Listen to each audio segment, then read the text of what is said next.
یوں شکستوں سے ڈر نہیں جاتے، کوئی بچھڑے تو مر نہیں جاتے، دوسری بار پیار کرنے سے زخم پہلی کے بھر نہیں جاتے، میں تو شاعر ہوں سو ہوں آوارہ، آپ کیوں اپنے گھر نہیں جاتے؟ محبت راستے میں ہے،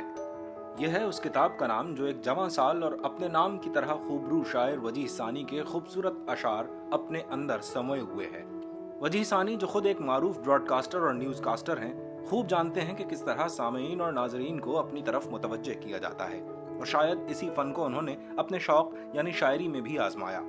ان کی شاعری زیادہ تر عشق مجازی اور افسانوی ہے اور قارئین میں ان دنوں خاصی مقبولیت حاصل کر رہی ہے۔ فکر معاش یا غم روزگار اور کار محبت، یہ دو مختلف کام ہیں، اور جس طرح ہم صبح اٹھتے ہیں اپنے روٹین کے سارے کام کر رہے ہوتے ہیں لیکن خود کو بھی نہیں بھولتے، اسی طرح جب ہم غم روزگار میں مصروف ہو جاتے ہیں تو ہم کار محبت کو نہیں بھولتے۔ دونوں پیرللی ایک ساتھ چلتے رہتے ہیں، پیرللز ہیں جو جس طرح پٹری کے دو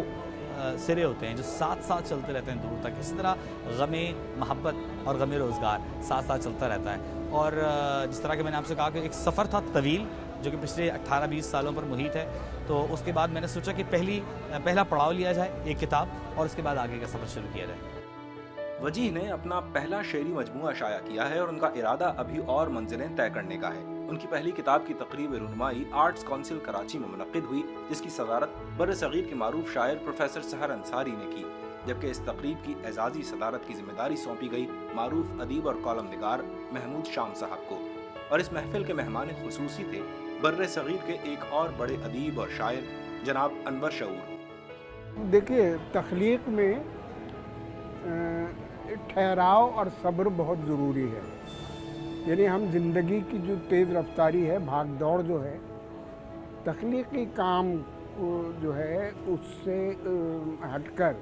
بہت سکون سے کیا جاتا ہے۔ جیسا کہ علامہ اقبال نے یہ کہا ہے کہ نالہ ہے بلبل شوریدہ تیرا خام ابھی، نالہ ہے بلبل شوریدہ تیرا خام ابھی، اپنے سینے میں ذرا اور اسے تھام ابھی، اپنے سینے میں ذرا اور اسے تھام ابھی۔ تو ہمیں اس بھاگ دوڑ سے متاثر ہوئے بغیر یہ کام بہت سوچ سمجھ کے اور بہت صبر سے کرنا چاہیے۔ میں نے اول تا آخر ان کا کلام پڑھا، بہت اس میں تنوع ہے، لہجوں کا بھی، مضامین کا بھی، اور کبھی کبھی یہ اندازہ ہوتا ہے کہ جیسے لکھنؤ کا دبستان پھر تازہ ہو گیا ہے بعض اشعار میں۔ اس دور میں جب خاندانی رشتے ٹوٹ رہے ہیں اور ادارے اس طرح کے ختم ہو رہے ہیں، ان اقدار کو وجیح ثانی عزیز رکھتے ہیں، اور ظاہر ہے کہ یہ احساس اور زندگی کی یہ جہاد جب شخصیت کا اور سوچ کا حصہ ہو تو پھر لکھنے والے کے یہاں وہ گداز قلب اور وہ حساسیت ضرور پیدا ہوگی جو وجیح ثانی کی شاعری میں نظر آتی ہے۔ ایک لمحہ ٹھہر کے پوچھتا ہے کیا قیامت گزرنے والی ہے؟ نئے دیوانوں کو دیکھیں تو خوشی ہوتی ہے، نئے دیوانوں کو دیکھیں تو خوشی ہوتی ہے،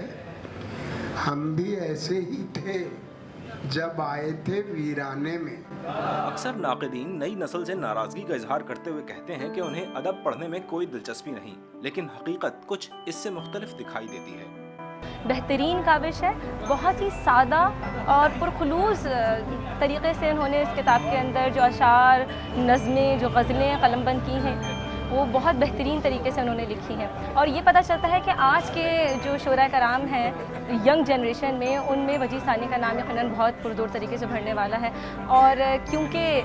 وہ صحافی بھی ہیں اور شاعر بھی ہیں، تو ان کا ایک شعر انہی کی کتاب سے جو مجھے بہت پسند آیا تھا، محبت راستے میں ہے سے،